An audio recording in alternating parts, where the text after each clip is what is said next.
بسم اللہ الرحمن الرحیم۔ السلام علیکم، welcome back to my YouTube channel. آج ہم شروع کرنے جا رہے ہیں باب صوم کا چیپٹر نمبر 1 غزوہ تبوک۔ ویڈیو شروع کرنے سے پہلے ہمیشہ کی طرح میری آپ سے ریکویسٹ ہے کہ اگر آپ کو میرا چینل پسند آ رہا ہے تو اس کو زیادہ سے زیادہ لائک کیجئے، میرے چینل کو سبسکرائب کیجئے اور مجھے کامنٹ میں بتاتے رہیے کہ آپ کو میری ویڈیوز کیسی لگ رہی ہیں۔ پیج نمبر 26 پر موجود چیپٹر غزوہ تبوک۔ غزوہ تبوک ہے کیا؟ یہ وہ غزوہ ہے جو آپ صلی اللہ علیہ وآلہ وسلم کی وفات سے تقریباً 1.5 سال پہلے ہوا۔ مسلمانوں کی سچویشن اس غزوے میں کچھ اس قسم کی تھی کہ مسلمانوں کے پاس مکمل آلات جنگ موجود نہیں تھے۔ بہت سے مسلمان اس جنگ میں ننگے پاؤں تھے اور مقابلے میں تھی ان کے پاس رومن امپائر جو تقریباً 3 بر اعظموں پر پھیلی ہوئی تھی، ایک ایسی سپر پاور جو تقریباً 2 لاکھ کے لشکر کے ساتھ صرف 30,000 مسلمانوں کے سامنے موجود تھی اور اسلحے کے ساتھ موجود تھی۔ لیکن ہوا کیا؟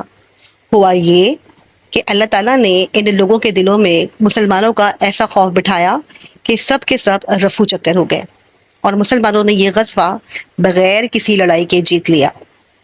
بڑھتے ہیں اس چیپٹر کی ریڈنگ کی جانب۔ غزوہ تبوک 9 ہجری میں ہوا۔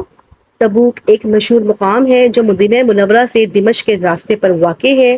اس علاقے میں موجود پانی کے ایک چشمے کا نام تبوک تھا، اسی مناسبت سے اس غزوے کا نام بھی غزوہ تبوک پڑ گیا۔ عزیز طلباء، جیسا کہ آپ جانتے ہیں کہ غزوہ کسے کہتے ہیں، اگر آپ نہیں جانتے تو میں آپ کو بتاتی ہوں کہ ایسی تمام کے تمام جنگیں جس میں نبی کریم صلی اللہ علیہ وسلم نے خود شرکت کی ہو انہیں غزوہ کہا جاتا ہے، اور جس میں آپ صلی اللہ علیہ وسلم نے شرکت نہ کی ہو بلکہ اصحاب رسول کو بھیجا گیا ہو اس جنگ کو سریہ کہا جاتا ہے۔ معرکہ موتا کے بعد رومی سلطنت نے مسلمانوں پر حملہ کرنے کا ارادہ کیا۔ غسطانی قبائل جو شام میں رومیوں کے زیر اثر تھے اور مسیحی مذہب سے تعلق رکھتے تھے، ان کو قیصر روم ہرقل نے اس لڑائی کے لیے ابھارا۔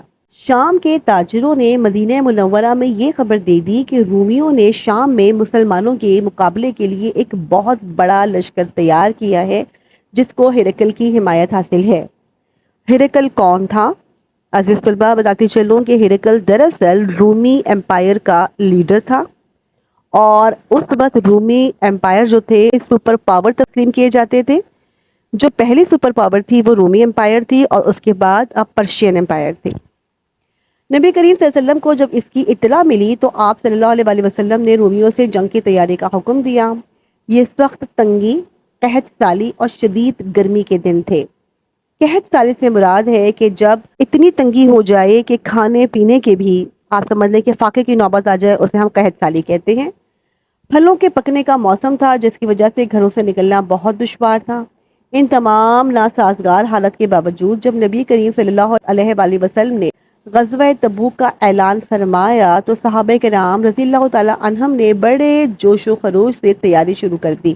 آپ صلی اللہ علیہ وسلم نے اس مہم میں ہر اس شخص کی شرکت لازمی قرار دے دی جو صحت مند ہو اور اس کے پاس سواری کا جانور موجود ہو۔ نبی کریم صلی اللہ علیہ وآلہ وسلم نے غزوہ تبوک کی تیاری کے لیے مال و اسباب اکٹھے کرنے شروع کر دیے۔ نبی کریم کے حکم پر صحابہ کرام نے اپنا مال و دولت آپ کے قدموں میں نچھاور کر دیا۔ حضرت ابو بکر صدیق نے اپنے گھر کا سارا مال نبی کریم کی خدمت میں پیش کر دیا۔ یہ بہت امپورٹنٹ لائن ہے، اسے انڈر لائن کیجئے کہ آپ نے اپنے گھر کا سارا مال نبی کریم صلی اللہ علیہ وسلم کی خدمت میں پیش کیا۔ رسول اللہ صلی اللہ علیہ وسلم نے ان سے دریافت فرمایا، تم نے اپنے گھر والوں کے لیے کیا چھوڑا؟ سیدنا ابو بکر صدیق نے عرض کیا، میں ان کے لیے اللہ اور اس کے رسول کی محبت اور الفت کو چھوڑ آیا ہوں۔ تو بیٹا یہ بھی لائن امپورٹنٹ ہے کہ حضرت ابو بکر صدیق نے رسول اللہ صلی اللہ علیہ وسلم کے سوال کے جواب میں کیا کہا، تو اسے آپ انڈر لائن کر لیجئے۔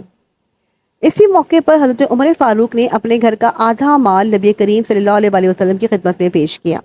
یہاں آپ نے انڈر لائن کرنا ہے، حضرت عمر فاروق نے اپنے گھر کا آدھا مال نبی کریم کی خدمت میں پیش کیا۔ حضرت عثمان نے لشکر تبوک کی تیاری کے لیے 100 گھوڑے، 900 اونٹ اور 1000 دینار لے کر حاضر ہوئے۔ آپ رضی اللہ تعالیٰ عنہ نے 1/3 لشکر کو ساز و سامان مہیا کیا۔ حضرت عبد الرحمن بن عوف رضی اللہ تعالیٰ عنہ نے 4000 درہم، سیدنا عاصم بن عدی رضی اللہ تعالیٰ عنہ نے 90 وسق 13 ٹن یعنی 500 کلو گرام کھجوریں پیش کی، اور حضرت ابو عقیل رضی اللہ تعالیٰ عنہ نے رات بھر مزدوری کر کے نصف سا کھجوریں کما کر نبی کریم کی خدمت میں پیش کی۔ یہ جو نصف سا ہے یہ ایک یونٹ کا نام ہے، یعنی اتنی انہوں نے کمائی اور کما کے پیش کی۔ صحابہ کرام رضی اللہ عنہ کے ساتھ ساتھ صحابیات رضی اللہ تعالیٰ عنہما نے بھی اپنے اموال رسول اللہ صلی اللہ علیہ وآلہ وسلم کی خدمت میں پیش کیے۔ سیدہ ام سنان اسلمیہ رضی اللہ تعالیٰ عنہ بیان کرتی ہیں کہ میں نے سیدہ عائشہ رضی اللہ عنہ کے حجرے میں رسول اللہ کے سامنے ایک چادر بچھی ہوئی دیکھی، جس میں مسلمان خواتین اپنے ہار، چوڑیاں، انگوٹھیاں، جھمکے اور دیگر زیورات و کپڑے ڈال رہی تھیں۔ نبی کریم نے غزوہ تبوک کے موقع پر حضرت علی رضی اللہ عنہ کو مدینہ منورہ میں اہل بیت کی حفاظت، گھریلو اور دیگر امور کی انجام دہی پر مامور فرما دیا۔ تو یہاں یہ لائن بہت امپورٹنٹ ہے کہ نبی کریم نے غزوہ تبوک کے موقع پر حضرت علی کو مدینہ منورہ میں اہل بیت کی حفاظت، گھریلو اور دیگر امور کی انجام دہی پر مامور فرما دیا۔ یعنی حضرت علی نے اس غزوے میں شرکت نہیں کی تھی، بلکہ وہ اہل بیت کی حفاظت کے لیے گھر پر ہی موجود تھے۔ نبی کریم صلی اللہ علیہ وسلم نے سواریوں کی کمی کی وجہ سے بعض صحابہ کرام کو مدینہ منورہ میں ہی ٹھہرنے کا حکم دیا، تو ان صحابہ کرام رضی اللہ تعالیٰ عنہم کے خلوص، جذبہ ایمانی اور جہاد کے شوق کی وجہ سے ان کی آنکھوں سے آنسو نکل پڑے۔ غزوہ تبوک کے سفر کی تیاری زور و شور سے جاری تھی۔ زیادہ سفر اور سواریوں کا بندوبست کیا جا رہا تھا۔ زیادہ سفر کا مطلب ہوتا ہے سفر کا سامان اور سواریوں کا بندوبست کیا جا رہا تھا، لیکن منافقین کا ٹولہ طرح طرح کی سازشوں میں مصروف تھا۔ دراصل یہ جو جنگ تھی، منافقین کی جو حالت تھی، وہ مسلمانوں کے سامنے بے نقاب کرنے کے لیے اللہ کی جانب سے اس کا بندوبست ہوا تھا۔ منافقین کے لیڈر جد بن قیس اور عبداللہ بن ابی جہاد کے لیے نکلنے پر قطعاً راضی نہ تھے۔ وہ اپنی جماعت سمیت مسلمانوں کے حوصلے پست کرنے اور رومیوں سے خوف زدہ کرنے میں مشغول تھے۔ یعنی یہ لوگ کیا کرتے تھے؟ یہ لوگ مسلمانوں کو بھی کوشش کرتے تھے کہ کسی طرح سے، کیونکہ رومی امپائرز میں نے آپ کو بتایا کہ اس میں سپر پاور تھے، تو ان سے ڈرانے کی کوششوں میں اور مسلمانوں کے حوصلے پست کرنے کی کوششوں میں مصروف تھے۔ خود بھی جہاد کے لیے جانے کے لیے تیار نہیں تھے اور چاہتے تھے کہ مسلمان بھی نہ جائیں۔ جب نبی کریم صلی اللہ علیہ وسلم اسلامی لشکر لے کر تبوک کی طرف روانہ ہوئے تو منافقین کا سردار عبداللہ بن ابی سنیتا الوداع کے پاس زباب نامی مقام پر اپنے ساتھیوں سمیت یہ کہہ کر واپس لوٹ گیا کہ اتنے گرم موسم میں حالات کی تنگی کے باوجود مسلمان رومیوں سے جنگ لڑنے جا رہے ہیں۔ رومی بہت طاقتور ہیں، ان کا مقابلہ کرنا کسی کے بس کی بات نہیں۔ اس طرح اللہ تعالیٰ نے مسلمانوں کے سامنے منافقوں کی حالت عیاں کر دی اور وہ بے نقاب ہو گئے۔ نبی کریم صلی اللہ علیہ وسلم کی قیادت میں 30,000 صحابہ کرام کا لشکر شام کی طرف روانہ ہوا۔ یہاں یہ امپورٹنٹ لائن ہے کہ سفر کے دوران مسلمانوں کو 3 طرح کی مشکلات کا سامنا تھا، اور وہ کیا مشکلات تھیں؟ یعنی سواریاں کم تھی، نمبر 1، زیادہ راہ بہت تھوڑا تھا، نمبر 2، اور پانی کی شدید قلت تھی۔ ایک اونٹ پر صحابہ کرام رضی اللہ تعالیٰ عنہم باری باری سواری کرتے۔ مٹھی بھر کھجوریں کئی افراد میں تقسیم ہو جاتی تھیں۔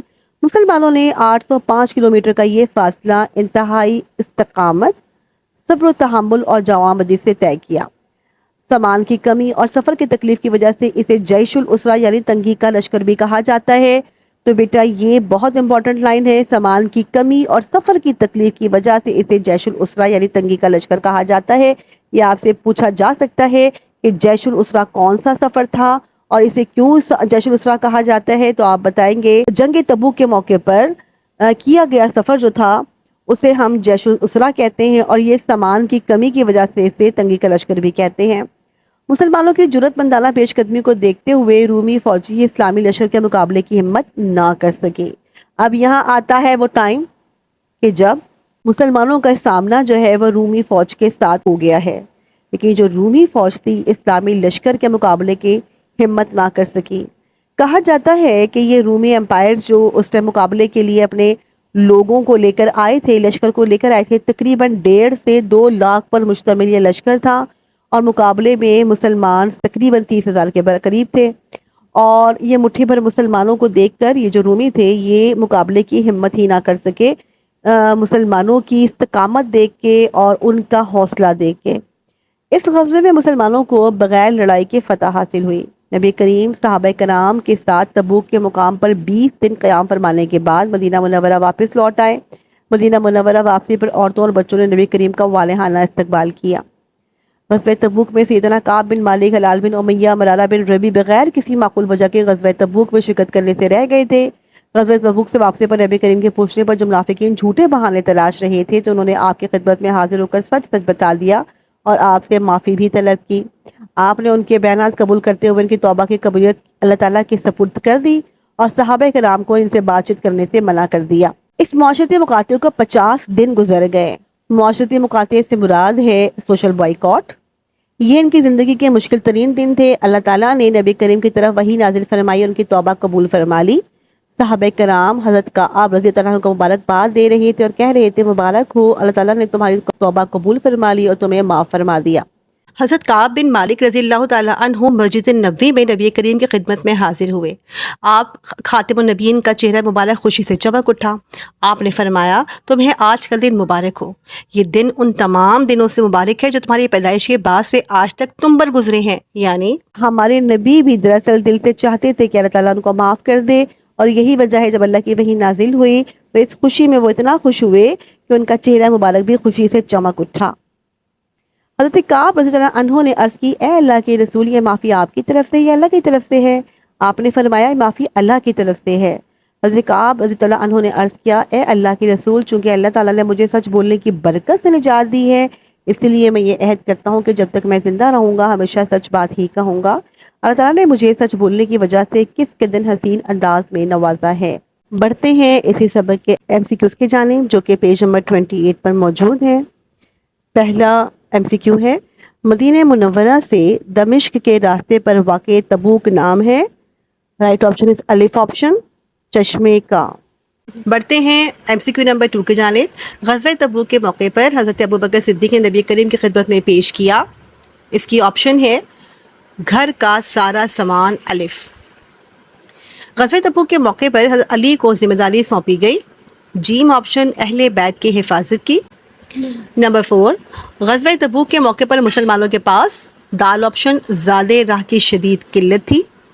نمبر 5، غزوہ تبوک کے موقع پر حضرت کعب بن مالک کی توبہ قبول ہوئی، آپشن نمبر 1 الف، سچ بولنے کی وجہ سے۔ تو بیٹا یہ تھی میری آج کی ویڈیو۔ اگر آپ کو میری آج کی ویڈیو پسند آئی ہے تو مجھے کامنٹ میں آگاہ کیجیے گا، اور میں آپ کو دوبارہ ریکویسٹ کرتی ہوں کہ میرے چینل کو سبسکرائب کیجیے۔